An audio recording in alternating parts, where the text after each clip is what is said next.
అందరికీ నా హృదయపూర్వక నమస్కారాలు. ఈరోజు లక్షలాది మంది ఉద్యోగులు, ఆంధ్రప్రదేశ్ ప్రభుత్వ ఉద్యోగులు రోడ్ల మీదకి వచ్చి విజయవాడలో నిరసనను తెలపడం చాలా బాధ కలిగించింది.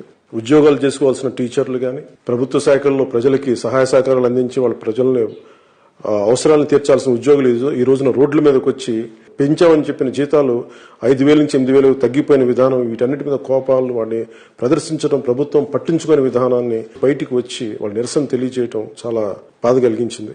నేను కూడా ఒక ప్రభుత్వ ఉద్యోగ కొడుకుని. టీఏలు, డిఏలు, చిన్న చిన్న పీఆర్సీ రికమెండ్ చేసే జీతాల పెంపుదల కోసం ఆసక్తిగా ఎదురు చూస్తే పిల్లల చదువులకు కానీ, ఇంట్లో కష్టాలకు కానీ, ఇవన్నీ ఎంతో కొంత ఒక ప్లానింగ్ ఉంటుంది, బడ్జెట్ ప్లానింగ్ ఉంటుంది. సో నాకు కష్టాలు తెలిసిన వాడిని.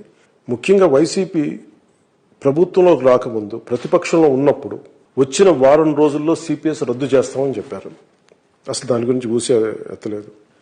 అలాగే ఈ రోజున ఒక్కొక్కరికి జీతాలు చాలా భారీ శాతంలో మేము పెంచుతాం, మా ప్రభుత్వం వస్తే చాలా అద్భుతంగా మీకు జీతాలు పెంచుతామని చెప్పి పెరుగుతున్న ధరలకు అనుగుణంగా వారికి జీతాలు పెరగాలి. అది ముందుకు తీసుకెళ్లకుండా జీతాలు పెంచామని చెప్పి జీతాలు తగ్గించడం అనేది ఖచ్చితంగా అది ఉద్యోగుల్ని మోసం చేసిన చర్యగానే జనసేన చూస్తూ ఉంది.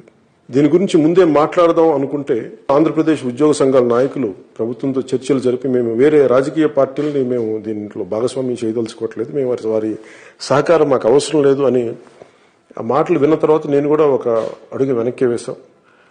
ఖచ్చితంగా వారు అడిగినప్పుడు మా మద్దతు ఇద్దామని చెప్పి మేము ఆలోచించుకున్న పార్టీలో ప్రతి ఒక్కరికి అదే మేము తెలియజేశాం.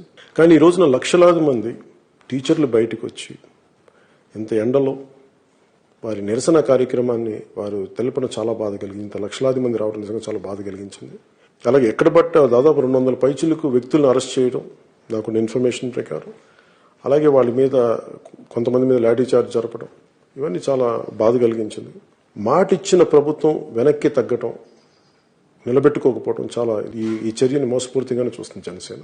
మేము కోరుకుంటుంది కూడా ప్రతిసారి చర్చలు పిలిచి వాళ్ళని కొన్ని గంటల పాటు అర్ధరాత్రి వరకు వాళ్ళని వెయిట్ చేయించడం ఉద్యోగ